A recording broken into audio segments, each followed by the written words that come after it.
Dans un avenir proche, nous serons capables de réaliser des prévisions météorologiques en continu pour chaque kilomètre carré de la planète. En juin dernier, Jensen Huang, PDG de Nvidia, a dévoilé lors du Computex un nouveau modèle de prédiction météorologique basé sur les dernières avancées en intelligence artificielle et en utilisant leur modèle de GPU.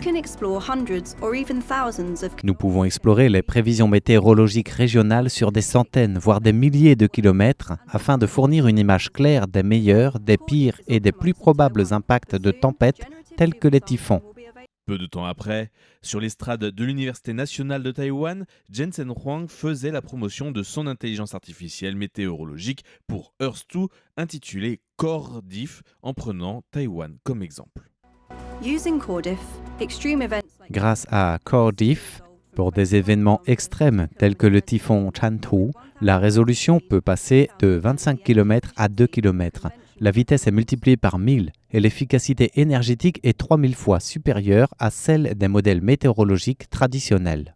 Le Bureau de la météorologie a déjà adopté cette technologie en installant les infrastructures développées par Nvidia pour gérer des modèles d'intelligence artificielle.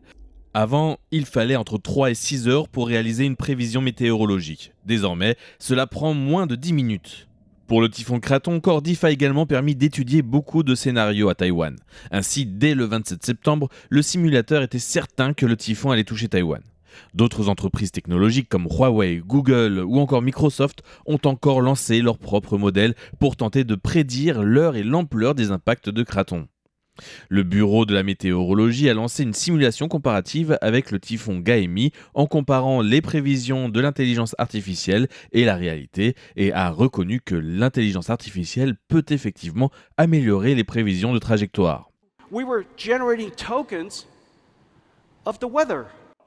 Le bureau a précisé que l'intelligence artificielle réduisait significativement les erreurs au-delà de 72 heures. Cependant, en raison d'IA encore trop généralistes pour le moment, elle n'est pas encore capable de prédire l'intensité des typhons, la force des vents ou encore la densité des précipitations. Ce modèle d'analyse est actuellement encore à l'essai dans l'équipe de recherche du Bureau de la météorologie, et donc que pour le moment, les bulletins se font encore à l'ancienne.